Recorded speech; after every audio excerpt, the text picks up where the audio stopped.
So you've got a writing assignment. Now what? Corrine Hinton. It's the first day of the semester and you've just stepped foot into your Intro to American Politics class. Asterisk, you grab a seat toward the back as the instructor enters, distributes the syllabus, and starts to discuss the course schedule. Just before class ends, she grabs a thin stack of papers from her desk and, distributing them, announces, "This is your first writing assignment for the term. It's due 2 weeks from Thursday, so I suggest you begin early." Your stomach clenches. For some people, a writing assignment causes a little nervous energy, but for you, it's a deep, vomit-inducing fireball that shoots down your body and out your toes. As soon as the assignment sheet hits your hands, your eyes dart wildly about, frantically trying to decipher what you're supposed to do. How many pages is this thing supposed to be? What am I supposed to write about? What Chicago style? When is it due? You know your instructor is talking about the assignment right now, but her voice fades into a murmur as you busy yourself with the assignment sheet. The sound of shuffling feet interrupts your thoughts. You look up and realize she's dismissed the class. You shove the assignment into your bag, convinced you're doomed before you've even started. This work is licensed under the Creative Commons Attribution Non-Commercial Share Alike 3.0 United States license and is subject to the Writing Space's terms of use. So you've got a writing assignment.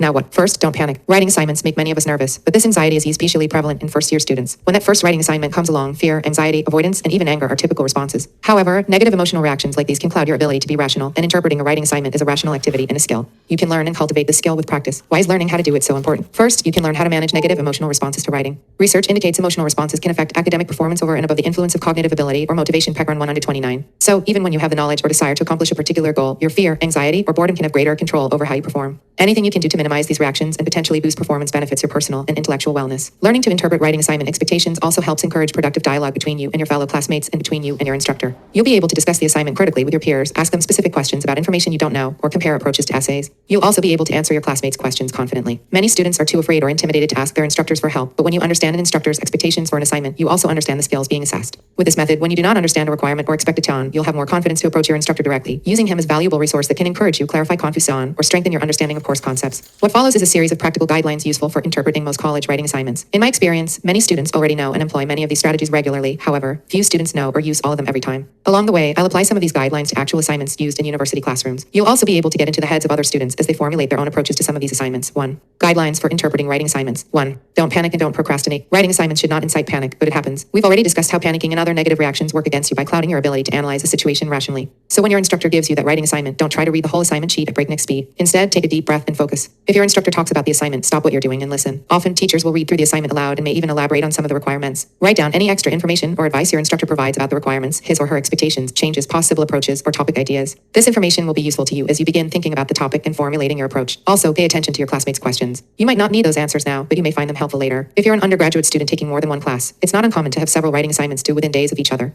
Hence, you should avoid procrastinating. People procrastinate for different reasons. Maybe you wait because you've always been able to put together a decent paper the night before it's due. Perhaps you wait because avoiding the assignment until the last minute is your response to academic stress. Waiting until the last minute to complete a writing assignment in college is a gamble. You put yourself at risk for the unexpected. Your printer runs out of ink, your laptop crashes, and you didn't back up your work. The internet in the library is down, the books you need are checked out, you can't locate any recent research on your topic, you have a last-minute emergency, or you have a question about the assignment you can't find the answer to. The common result of situations like these is that if the student is able to complete the assignment, it is often a poor representative of her actual knowledge edge or abilities. Start your assignment as soon as possible and leave yourself plenty of time to plan for the unexpected. 2. Read the assignment. Read it again. Refer to it often. The ability to read critically is a useful skill. When you read a textbook chapter for your history course, for example, you might skim it. 21. So you've got a writing assignment. For major ideas first, reread and then highlight or underline important items, make notes in the margins, look up unfamiliar terms, or compile a list of questions. These same strategies can be applied when reading writing assignments. The assignment sheet is full of material to be deciphered, so attack it the same way you would attack your history book. When Bailey, too, an undergraduate at a university in Los Angeles, was asked to respond to a biology writing assignment, here's what she had to say about where she would start. When getting a writing assignment, you should read it more than once just to get a knowledge of what they're really asking for and underline important information, which is what I'm doing now. Before starting the assignment, always write some notes down to help you get started. Here are some other strategies to help you become an active, critical reader of writing assignments. 1. Start by skimming, noting anything in particular that jumps out at you. 2. As soon as you have the time and the ability to focus, reread the assignment carefully. Underline or highlight important features of the assignment or criteria you think you might forget about after you've started writing. 3. Don't be afraid to write on the assignment sheet. Use the available white space to list questions, define key terms or concepts, or jot down any initial ideas you have. Don't let the margins confine your writing or your thoughts. If you're running out of space, grab a fresh sheet of paper and keep writing. The sooner you start thinking and writing about the assignment, the easier it may be to complete. As you begin drafting, you should occasionally refer back to the official assignment sheet. Maintaining constant contact with your teacher's instructions will help keep you on the right track, may remind you of criteria you've forgotten, and it might even spark new ideas if you're stuck. 3.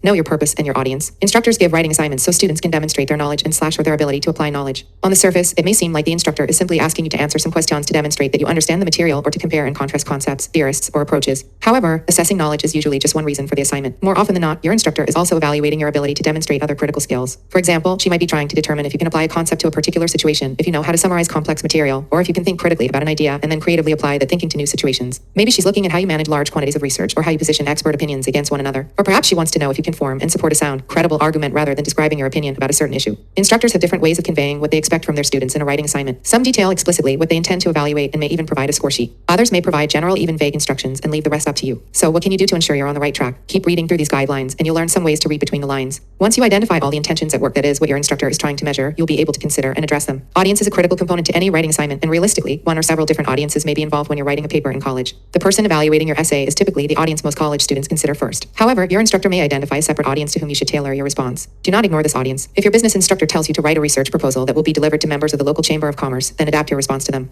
If you're in an engineering course and your instructor asks you to write a product design report about a piece of medical equipment geared toward medical practitioners and not engineers, you should think differently about your terminology, use of background information, and what motivates this particular audience when they. 23. So you've got a writing assignment. Read your report. Analyzing the background, personal, educational, professional, existing knowledge, needs, and concerns of your audience that will help you make more informed decisions about word choice, structure, tone, or other components of your paper. 4. Locate and understand the directive verbs. One thing you should do when interpreting a writing assignment is to locate the directive verbs and know what the instructor means by them. Directive verbs tell you what you should do in order to formulate a written response. The following table lists common directive verbs used in writing assignments. Table 1. Frequently used directive verbs. Analyze, defend, illustrate. Apply, describe, investigate. Argue, design, narrate. Compare, discuss, show. Consider, explain, summarize. Contrast, explore, synthesize. Create, evaluate, trace. You might notice that many of the directive verbs have similar general meanings. For example, although explore and investigate are not necessarily synonyms for one another, when used in writing assignments, they may be asking for a similar structural response. Understanding what those verbs mean to you and to your instructor may be the most difficult part of understanding a writing assignment. Take a look at this sample writing assignment from a philosophy course. Philosophy writing assignment asterisk. History is what the historian says it is. Discuss. All papers are to be typed, spell checked, and grammar checked. Responses should be 2,000 words. They should be well written, with a logical flow of thought and double space with one margins on all sides. Papers should be typed in 12-pitch font, using Courier or Times Roman typeface. Indent the first line of each new paragraph 5 spaces. Also include a title page so that the instructor can identify the student, assignment, and course number.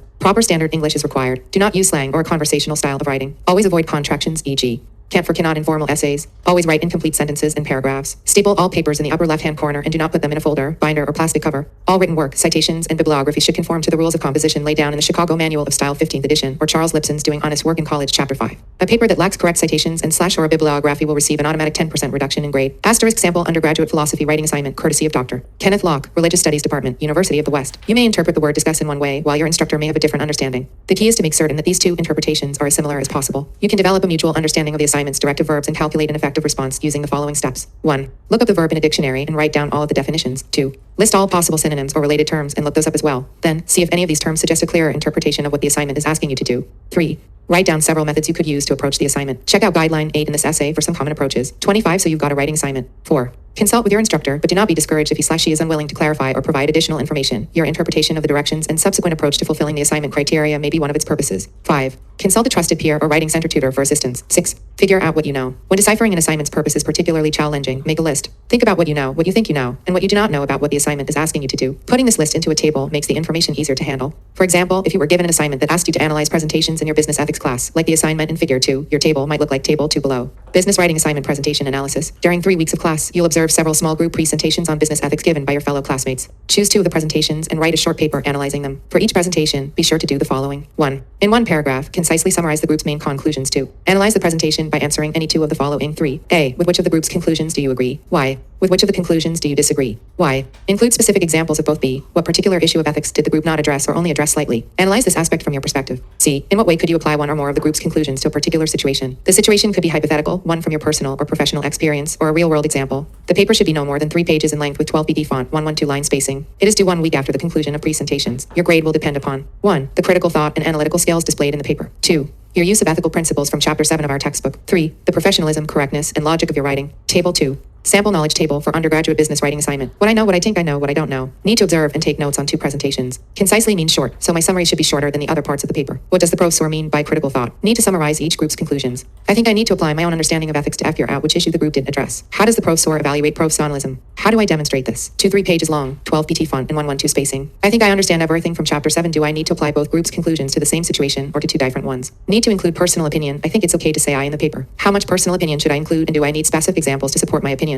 Need to answer 2 of the 3 questions under Part 2. I don't think I need an introduction. Should I separate my essay into 2 parts, one for each group I observed? After reviewing the table, you can see that the student has a lot of thoughts about this assignment. He understands some of the general features. However, there are some critical elements that need clarification before he submits the assignment. For instance, he's unsure about the best structure for the paper and the way it should sound. Dividing your understanding of an assignment into a table or list can help you identify the confusing parts. Then, you can formulate specific questions. 27, so you've got a writing assignment. That your instructor or a writing center consultant can help you answer. 6. Ask yourself, do I need an argument? Perhaps one of the most important things to know is whether or not your instructor is asking you to formulate and support an argument. Sometimes this is easy to determine. For example, an assignment many instructors include in their courses is a persuasive paper where you're typically asked to choose an issue, take a position, and then support it using evidence. For many students, a persuasive paper is a well-known assignment, but when less familiar assignment genres come up, some students may be confused about argument expectations. This confusion may arise because the instructor uses a directive verb that is easily misinterpreted. What about the verb explain? Does it make you think of words like summarize, review, or describe, which would suggest more facts and less opinion? Or do you associate it with words like debate, investigate, or defend, which imply the need for a well-supported argument? You can also look for other clues in the assignment indicating a need for evidence. If your instructor mentions scholarly citations, you'll probably need it. If you need evidence, you'll probably need an argument. Still confused? Talk to your instructor. 7. Consider the evidence. If your assignment mentions a minimum number of required sources, references a particular citation style, or suggests scholarly journals to review during your research, then these are telltale signs that you'll need to find and use evidence. What qualifies as evidence? Let's review some of the major types. Personal experience, narrative examples, historical or hypothetical statistics or numerical forms of data and facts, graphs, charts, or other visual representatives of data, expert opinion, research results, experimental or descriptive. Each of these offers benefits and drawbacks when used to support an argument. Consider this writing assignment from a 200-level biology class on genetics. Biology writing assignment, genes and gene research. Purpose: this writing assignment will ask you to familiarize yourself with genes, the techniques gene researchers use when working with genes, and the current research programs investigating genes. The report is worth 10% of your final grade in the course. In a research report of at least 1,500 words, you should address the following. 1. Generally, what is a gene and what does it do? Create a universally applicable definition for a gene. 2. Choose a specific gene and apply your definition to it, i.e., what does this particular gene do and how does it work? 3. Recreate the history of the gene you've chosen, including the gene's discovery and discoverer, the motivation behind the research into this gene, outcomes of the research, and any medical, social, historical, or biological implications to its discovery. 4. Explore the current research available on your gene. Who is conducting the research? What are the goals, big/small, long-term/short-term of the research? And how is the research being funded? Research should be properly documented using CSE Council of Science editor style. The report should be typewritten, double-spaced, in a font of reasonable size. This instructor asks students to demonstrate several skills, including definition, summary, research, and application. Nearly all of these components should include some evidence, specifically scientific research studies on the particular gene the student has chosen. After reading it, here's what Bailey said about how she would start the assignment. This assignment basically has to do with who you are, so it should be something simple to answer, not too difficult since you. 29, so you've got a writing assignment. Should know yourself. Ernest, another student, explains how he would approach the same assignment. So first of all, to do this assignment, I would go on the computer, like on the internet, and I would do research about genes first, and everything about them, and then I would start with the first question, second question, third and fourth, and that's it. For Bailey, using her own life as an example to illustrate genetic inheritance would be the best way to start responding to the assignment. Ernest, on the other hand, thinks a bit differently. He knows he needs research about genes to get started, and like many students, figures the internet will tell him everything he needs to know. So how do you know what evidence works best? Know the field you're writing in, what type S of evidence it values, why it's valuable, and what sources provide that evidence. Some other important questions you should ask yourself include, where in the paper is the most effective place for this evidence? What type of evidence would support my argument effectively? What kind of evidence would most convince my audience? What's the best way to integrate this evidence into my ideas? What reference/citation style does this discipline use? If your writing assignment calls for evidence, it is important that you answer these questions. Failure to do so could cost you major points in your assignment and with your instructor. 8. Calculate the best approach. When you decide how to approach your paper, you're also outlining its basic structure. Structure is the way you construct your ideas and move from one idea to the next. Typical structural approaches include question/answer, comparison/contrast, problem/solution, methodology, cause/effect, narration/reflection, description/illustration, classification/division, thesis/support, analysis/synthesis, and theory/application. These patterns can be used individually or in combination with each other to illustrate more complex relationships among ideas. Learning what structures are useful in particular writing situation starts with reviewing the assignment. Sometimes, the instructor clearly details how you should structure your essay. On the other hand, the assignment may suggest a particular structural pattern, but may not actually reflect what the instructor expects to see.